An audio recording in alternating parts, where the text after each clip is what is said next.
Fam, what's going on? It's Kyle Henderson of Bama Football on YouTube. Take a minute to hit the thumbs up, like, and subscribe. In this video, I'm going to provide you with 10 question marks going into this Alabama and Ole Miss game. Number one, what is the health status of Alabama left guard Tyler Booker? And I lead off asking that because we all know that the Alabama offensive line has struggled. Booker missed last week's game against South Florida because Saban said back spasms was the issue. Not a big deal against South Florida, but the reason that Booker is so instrumental to this offensive line is that he adds confidence, according to Saban, to the left tackle, Caden Proctor.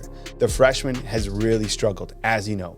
6'7", 354 pounds. He's a monster of a man, but his Pro Football Focus grade in pass protection this year is a dismal 47.8.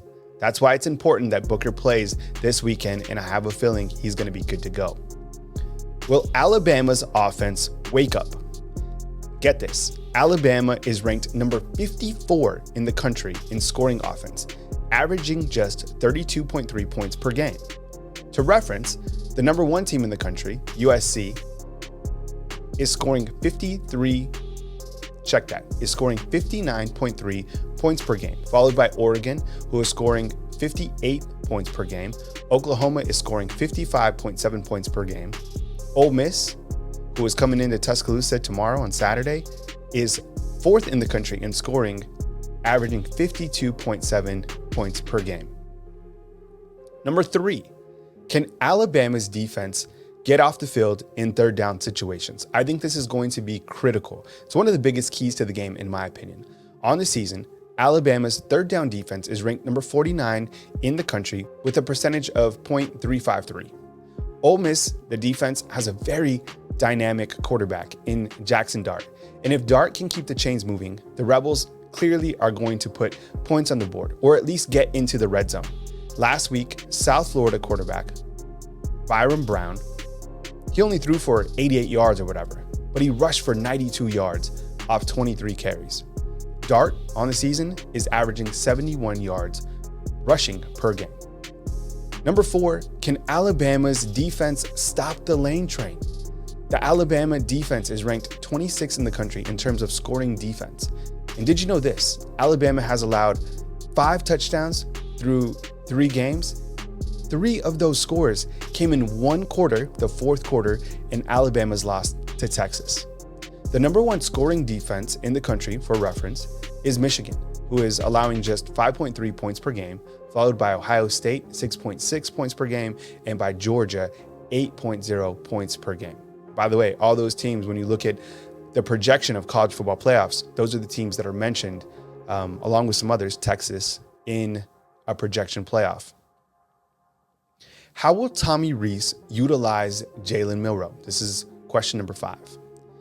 Milroe grades out at 49.8 in play action situations. He's actually 7 of 17 for 119 yards, and that's again in play action.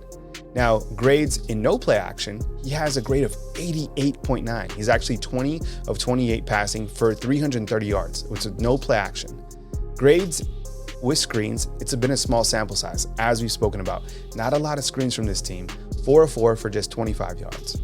Note, Milroe has 7 rushes this season that are over 10 yards. His longest 25, which was against Middle, play breaks down, he's able to score a touchdown.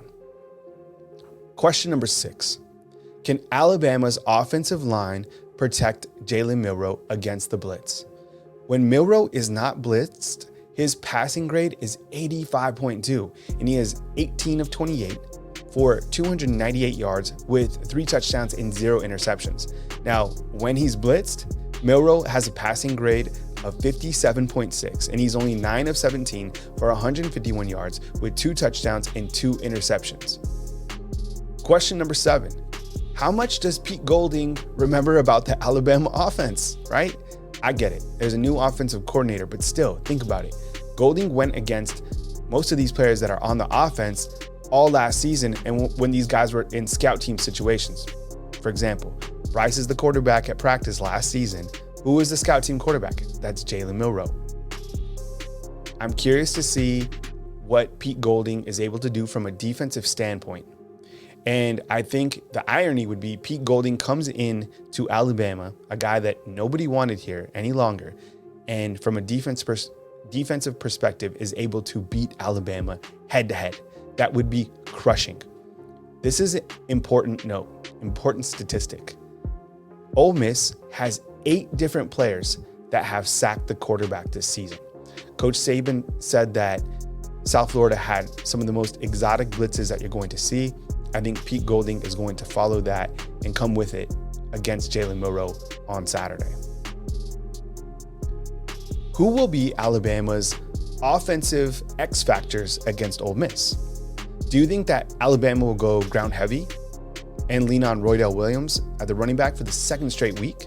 Last week, Williams hit the century mark, 129 yards with 17 carries. Or do you think players such as Isaiah Bond, who leads the team in receptions with 10 for 152 yards, will play a larger role? How about Amari Niblack, or maybe even Jermaine Burton? Jermaine Burton has been playing at a very high level, 6 receptions for 127 yards with 2 scores. Niblack has 4 receptions this season for 94 yards, just 4 receptions through the first 3 games. You got to get the football to your playmakers. That's up to Tommy Rees, and that comes on Jalen Milroe as well. On the defensive side, who will be Alabama's defensive X factors? How about Deontay Lawson, who leads the team in tackles with 25? As we've spoken about, third down is going to be huge. You can't let Jackson Dart get out and keep the chains moving. Deontay Lawson, if he's in a spy situation, whatever, you have to be able to wrap up in open field. Alabama's actually been doing a good job of that this season. Dallas Turner has to come with it. He has 2.5 sacks this season. Chris Broswell, 2 sacks this season. Broswell played at a very high level last week. Kool-Aid. Look, from the secondary position, you need one of the leaders to come up with a big play. That could spur a ton of momentum, as we spoke about that game against Texas. If Alabama gets a turnover on defense early on, it makes it very challenging to play at that atmosphere. It causes a lot of momentum. There's nothing that'll turn up the crowd and give even the offense momentum than a defensive turnover. Number 10, Lane Kiffin versus Nick Saban. Kiffin will try to be the 4th former assistant under Saban to have handed GOAT an L. He would join Kirby Smart, Jimbo Fisher, and Steve Sarkisian. Kiffin has the arsenal to do it. Ole Miss has a very talented offense, a little bit banged up, but still they should be close to full health on Saturday. A second straight loss at Bryant-Denny Stadium would be devastating to the Crimson Tide. This is a must-win game for Alabama. The players have to lock in. And I think the main theme on Monday is that Jalen Milroe being named the quarterback will spur a lot of confidence in this team. And I think them knowing that he is the guy is going to allow the offense to have more fluidity. And I think that Alabama has a much better showing than we've seen through the first 3 games of the season. Please hit the thumbs up, like, and subscribe. I appreciate you guys very much for watching this video. Coming to you from beautiful Tuscaloosa, Alabama, it's Kyle Henderson of Bama Football on YouTube.